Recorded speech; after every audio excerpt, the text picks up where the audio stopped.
Hi mga B, today nag-grave ako ng pedigree chewy chunks. So pumunta na ako sa display case at hahablutin ko na sana. Pero lahat ng tao dito pinapagalitan ako. Huwag ko to kunin kasi benta daw yun sa clinic. Bakit? Hindi ko ba deserve to? Anyway, alam ko naman na deserve ko. So kinuha ko pa rin kahit pinapagalitan nila ako.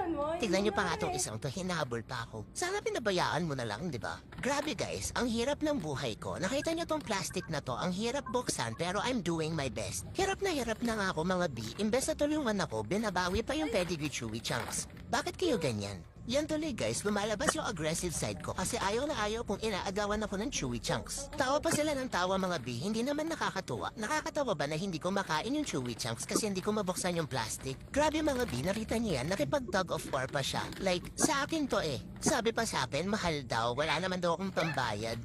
Hello, nagtatrabaho kaya ako dito? Ako kaya yung mascot ng clinic, wala bang perks yun? Anyway mga B, binawi nga. Akala ko bubuksan. Yun pala ibabalik sa display case. Hay nako, try again tomorrow na lang.